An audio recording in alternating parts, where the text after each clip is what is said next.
Vamos lá, cara. O Fluminense conseguiu uma vitória aqui no Maracanã de um tamanho que talvez nem mesmo a gente tivesse a total noção. O Fluminense conseguiu uma vitória aqui no Maracanã, talvez um pouquinho mais aos trancos e barrancos do que em 2023, mas o Fluminense de 2024 vai demonstrando que sabe lidar com alguns problemas que se apresentam pela frente na Libertadores.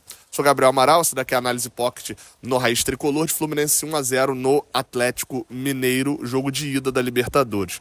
Jogo de volta semana que vem na Arena MRV, também 7 da noite na próxima quarta, inclusive estaremos por lá. Vamos lá, cara, Mano Menezes surpreendeu na escalação e eu vou te falar que o Mano Menezes fez duas coisas, que na verdade é a mesma atitude, mas duas coisas que me agradaram. O titular na lateral esquerda é o Diogo Barbosa. A primeira opção no banco de reservas da zaga é o Antônio Carlos. Isso ficou nítido no pré-jogo, né? Quando sai a escalação, e no intervalo, quando sai a modificação com a saída do Thiago Silva.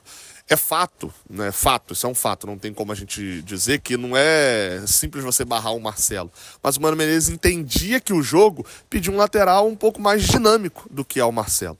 Marcelo não é um lateral mais, infelizmente, não é mais dinâmico. Ele não consegue ser. Ele consegue ser ágil com a bola no pé. Mas sem a bola no pé, ele não é esse cara. E o Atlético Mineiro ia forçar. Se ele escala o Marcelo, ia forçar o Scarpa e o Paulinho, né, que é um cara que corre dos dois lados, correndo por ali. Então o Mano Menezes sabia do risco que poderia ter, principalmente com a marcação do Marcelo. Com a bola no pé, o que o Fluminense ia precisar fazer? Competir. E é por isso que eu falei que aos trancos e barrancos, esse Fluminense, ao tronco barrancos no resultado, vai fazendo o mesmo que o do ano passado, que foi campeão, e vai avançando na Libertadores. Porque aos trancos e barrancos que esse Fluminense compete. O outro Fluminense era superior. Ele efetivamente ia lá, enfiava 2-0 no Olímpia, e quando ia pro jogo de volta no Paraguai, enfiava 3-1 e fazia 5-1 no confronto. Era superior. Esse Fluminense não, ele compete. E, mais uma vez, assim, eu faço a transmissão, eu narro o jogo, o Lessa comenta aqui no Raiz Tricolor, né, no Jornada, e no intervalo, até no final do primeiro tempo, o Lessa tava falando, cara, o time tá lento, o time tá moroso e tal, e eu não concordava muito, mas ele é um comentarista, deixei ali a palavra com ele, né? Pra mim, o time não parecia lento, pra mim é o retrato, e talvez na quarta que vem, né, na coletiva, após o jogo contra o Atlético Mineiro, não sei se não tiver, né, nenhuma pauta aí mais importante, eu devo fazer pergunta pro Mano Menezes na coletiva, né, porque aqui pela organização quem faz é o Cauã, no Maracanã, e devo perguntar isso a ele. Dá a impressão de que o Fluminense controla o jogo decidindo quem vai controlar o jogo. Ele joga 10, 15 minutos, ele troca passes, e aí nesses minutos ele vai trocar muito mais passes que os adversários, ele vai ter muito mais a posse de bola, e ele vai às vezes criar uma ou duas chances. E aí quando vem a outra parte que ele dá a bola para o adversário, ele espera criar uma chance só, que é um contra-ataque que ele vai ter, e espera que o adversário não crie nenhuma. O que quebrou? Nesse jogo, o Atlético se impôs no início. O Milito sabia disso. Não tendo um lateral direito para escalar, escalou um terceiro zagueiro, travou a subida do Fluminense por aquele lado, e tentou forçar no início para travar o Fluminense. O Fluminense teve uma chance com o Cauã Elias com 2 minutos, mas o Atlético Mineiro pressionou. O Atlético Mineiro bate 20 minutos, se eu não me engano. Eles têm mais posse de bola do que o Fluminense, têm mais chegadas ao ataque. O Fluminense só tinha essa e uma cabeçada do Thiago Silva. Aonde que o Atlético Mineiro estava quebrando o Fluminense? Forçando o erro de passe. Tem determinado momento, ali, acho que com 25, 26 do primeiro tempo, que o Atlético Mineiro tem 150 passes acertados e tem 80 e poucos % de aproveitamento nesses passes. O Fluminense tem 100 passes trocados e 70 e poucos % de aproveitamento. Ou seja, o Fluminense estava trocando menos passes e ainda estava errando. O Atlético recuperava a bola num erro nosso. A gente recuperava a bola no momento que o Atlético era desarmado ou finalizava uma jogada. Isso foi deixando o jogo do Fluminense de fato um pouco travado. Quem que pode destravar um negócio desse?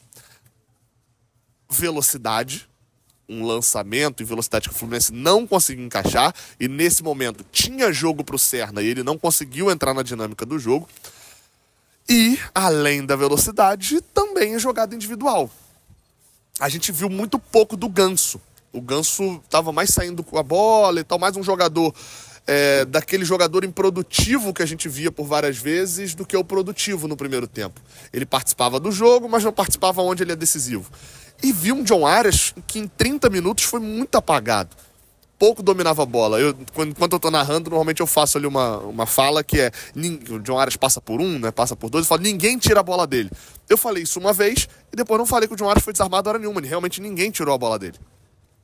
Só que ele não pegava na bola.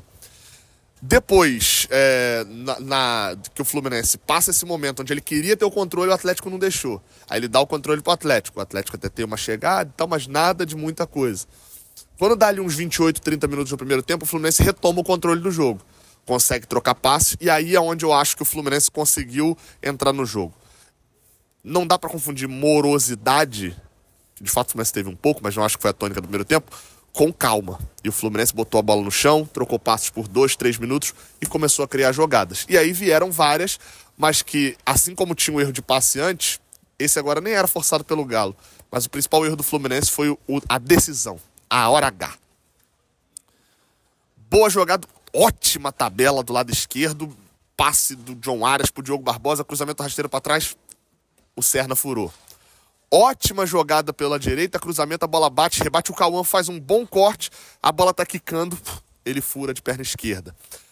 Arias faz uma ótima jogada, na hora de dar o passe pro Cauã Elias, erra. Cauã Elias faz uma ótima jogada, na hora de dar o passe pro Arias, erra.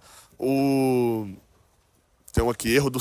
Serna recebe um contra-atacaço aqui desse lado, dá o tapa na frente assim pela direita, vai fazer o cruzamento para trás, erra. Então era muito erro na assistência ou no gol, ou no último ou no penúltimo toque.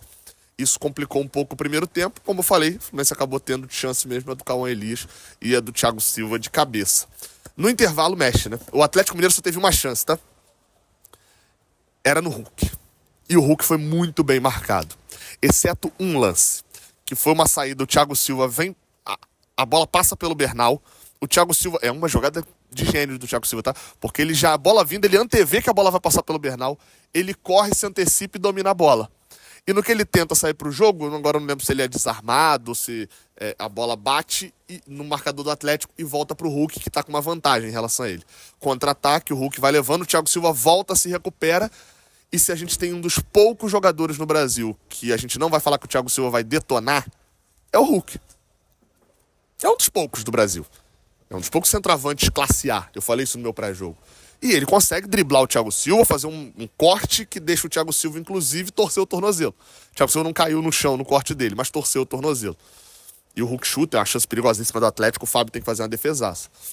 Esse lance foi o lance mais importante do Atlético Mineiro no jogo. Sabe por quê? Porque não é só porque foi uma chance deles, não. Porque o Fábio fez outra defesa no segundo tempo. Mas porque tirou o Thiago Silva. Só que eles não contavam com o Antônio Carlos entrar tão bem. O Antônio Carlos entra e não entra o Felipe Melo. O Mano Menezes não tem contrato assinado com um jogador. O Mano Menezes não vendeu igual, para quem não conhece o Maracanã, aqui são as cadeiras cativas, cadeiras que foram vendidas lá atrás, na década de 50, para algumas pessoas que são donas até hoje. O Mano Menezes não fez isso aqui com alguns jogadores. Felipe Melo é quarta opção atrás do Antônio Carlos. Por quê? Porque não tem desempenho físico. Marcelo tá atrás do Diogo Barbosa. Por quê? Porque não tem desempenho físico. E é isso. E aí vai entrar no segundo tempo. O Atlético Mineiro no segundo tempo tentou com o Hulk, por exemplo, até uma chance que o Fábio fez a defesa, tentou trocar passes até a bola chegar no Hulk, porque a jogada era nele, o Paulinho estava sumido. E após a entrada do Antônio Carlos, o Hulk vem jogar em cima do Thiago Santos. E o Thiago Santos ganha todas. Pra mim, o melhor jogador em campo. Partidaça do Thiago Santos. Só que o segundo tempo teve um problema pra mim do Fluminense. Quando o Mano Menezes começou a mexer, você olha as mexidas dele, você vai ter ele tem que mexer no intervalo, botando o Antônio Carlos. Depois ele acaba tendo que fazer 3 juntas. Ele já iria colocar ali pelo meio o Lima e o Germancano, né? E ele precisa colocar o Marcelo no lugar do Diogo Barbosa, que o Diogo Barbosa cansou. Ele coloca o Germancano tirando o Serna, que já estava cansado. O Atlético praticamente não passava do meio de campo. O Serna já não tinha mais aquela obrigação de marcar. E não tinha gás e propriamente qualidade mesmo pela ponta para poder criar jogada. Ele bota o Germancano e puxa o Cauã Elias, que é um atacante que sabe jogar de frente pro gol. Ele não sabe jogar só de costas pro gol como centroavante. Ele sabe jogar de frente pro gol. Então ele puxa o Germancano mais para o centro da área e abre o Cauã Elias, pensando no 1 contra 1, o Cauã Elias vai ter o poder de finalização dentro da área, mas vai ter aqui também um pouco do drible que o Serna não está tendo. O Atlético já não ataca mais, tenta botar os dois juntos, tirando o Martinelli para botar o Lima, dá mais campo, né? Ganha mais projeção dentro do campo do Atlético Mineiro. Só que a gente ganhou projeção, mas não ganhou criatividade. O Fluminense, você pega o mapa de calor desse período, o Fluminense está dentro do campo do Atlético Mineiro, mantém uma finalização, tem uma chance perigosa, e o Atlético, aí vem o erro deles nesse momento, que a galera deve estar puta com o Diego Milito, é que nesse momento o Atlético Mineiro, ao invés de fazer uma mexida para contra-atacar melhor, tentar ganhar no espaço que o Fluminense estava dando, eles tiram o Scarpa e botam o Igor Gomes, que é uma mexida que não dá essa pressão ofensiva para o Atlético. O Atlético aceitou o empate cedo demais. Tava levando um ótimo empate daqui. O Fluminense estava indo ali seguindo. O Mano Menezes conserta. Ele mexe, não gostou da mexida, nitidamente não deu jeito. Ele bota o Keno no lugar do Cauã Elias pra quê? Se é pra ter um ponta jogando, bote um ponta que ganha no 1 contra 1. E aí tá o maior mérito, inclusive, do Mano Menezes no gol. Porque o Marcelo, que é quem recebe o passe do Ganso e dá o toque de gênio também de primeira pro Keno na ponta, ele já ia entrar porque o Diogo Barbosa cansou e ele era o lateral esquerdo, então a mexida do Mano Menezes não tem mérito aí nesse ponto, né? Tem o mérito do Marcelo. O Lima invadindo a área, pisando a área, vai lá, tem todo o mérito do Lima na jogada. Ninguém desconfia, inclusive pra mim, concordo com o Mano Menezes na coletiva, um dos jogadores mais subvalorizados que tem dentro do elenco do Fluminense. Mas o Martinelli às vezes também pisa na área, então não tem um diferencial absurdo, foi mais instrução. Agora, o Keno, pela esquerda, fez o que os pontas não estavam fazendo. Ali tá o mérito do Mano Menezes, principalmente. O Keno domina, vai pra cima da marcação, acho que ali já não era mais o Bruno Fux, era algum volante do Galo, ganha, consegue cruzar de esquerda pra sair o gol. A mexida do Mano Menezes mudou o jogo. Primeiro, pra travar o jogo ficou travado, e era o desejo do Atlético, e depois abriu o jogo com a entrada do Keno. O Fluminense ganha esse jogo num jogo de paciência, e eu falo isso na derrota e na vitória. O Fluminense tem um jeito de jogar. O Fluminense tem algumas formas de jogar que fazem a forma Fluminense de jogar com o Mano Menezes. Ele já conseguiu implementar um pouco do que ele pensa para o longo da temporada. Não é um futebol mais. E a gente precisa esquecer esse ponto do futebol de protagonismo. A gente passou 2 anos e meio, mais ou menos, sendo protagonista dos jogos. O Fluminense não é mais protagonista. Agora, não dá pra gente confundir, por várias vezes, controle do jogo com retranca, como foi no próprio domingo. Como eu falei lá naquela análise, né? Eu falei, o momento que a gente bota 3 zagueiros é o momento que a gente não sofre nada. E a gente sofre os 2 gols quando tira o Thiago Santos da lateral. Porque não é retranca, é controlar jogo às vezes. E o jogo de lá, o Fluminense vai precisar ser muito inteligente para os próprios jogadores não confundirem isso. Como o Atlético Mineiro confundiu. O Atlético Mineiro confundiu conquistar um resultado bom e segurar esse resultado com abdicar de jogar. E isso facilitou a nossa vida. Lá o Fluminense vai ter que ter essa noção de não confundir essa situação. Dito isso, sábado tem Botafogo, que segue empatando com o São Paulo em casa por 0-0. Vamos ver como é que vai ser no sábado. Vamos ver como é que vai ser a situação do Thiago Silva também.